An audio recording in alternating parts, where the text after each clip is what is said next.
دوای پێدانی ژمارەیەک لە بەڵێن و جێبەجێ نەکردنیان لەلایەن بەرپرسانی حکوومەتی یاریێمی کوردستان ژمارەیەک لە دەرچووە دانەمەزراوە سەیەکەمەکانی زانکۆ پەیمانگاکان لە بەردەم ئەنجومەنی وەزیران لە شاری هەولێرگرد بوونەوە و داوایان کرد دابمەزرێن.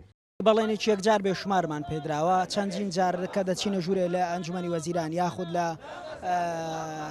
وەزارەتی خوێندنی باڵا و توێژینەوەی زانستی، بەڵام بەڵێنەکان بەڵێنی سەدحین، بەڵێنی 100% نین، ینی دەڵێن ئینشاءڵڵا لە نزیکترین کاتدا یان ئەم ساڵ، بەڵام ئەم هەموو چاوەڕوانیە بەڕاستی ئێمەی بێتاقەت و هەراسان کردووە.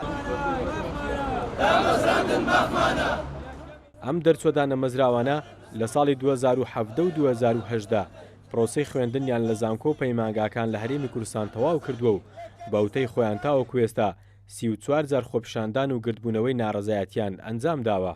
بە نزیکەی 4 ساڵ دەبێت هیچ کام لە دەرچووە یەکەمەکانی دەرچوەکانی تر هەر هیچ دەرچووە یەکەمەکانی هەرێمی کوردستان دانەمەزرێنراون لە کاتێکدا لەو ماوەیەدا بە هەزاران کەس لە هێزە ئەمنیەکان دادەمەزرێنرێن و ئاورێکی جددی لە ئەکادمی و لە زانست نادرێتەوە بەڕاستی. ئەمە چەند جارەکە خۆپیشاندانمان کردێ بە تایبەتی ساڵی 2017 لەو هەژدە کە زۆر مافیان خواردە 5 ساڵە دانەمەزرێنە.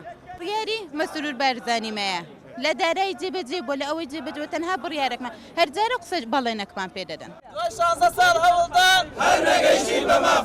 بە گوێرەی ئامارێک لە ئێستادا 10,000 دەرچووی یەکەم و دووەم و سێیەمەکانی زانکۆ پەیمانگاکان لە هەرێمی کوردستان چاوەڕێی دامەزراندن دەکەن و بەوتەی خۆیان بەردەوام دەبن لە فشار و چالاکێ مەدەنیەکانیان تا ئەو کاتەی بەڕسمی بڕیاری دامەزراندنیان بۆ دەردەچێت. بڕیار محەممەد، کورسات نیوز، هەولێر.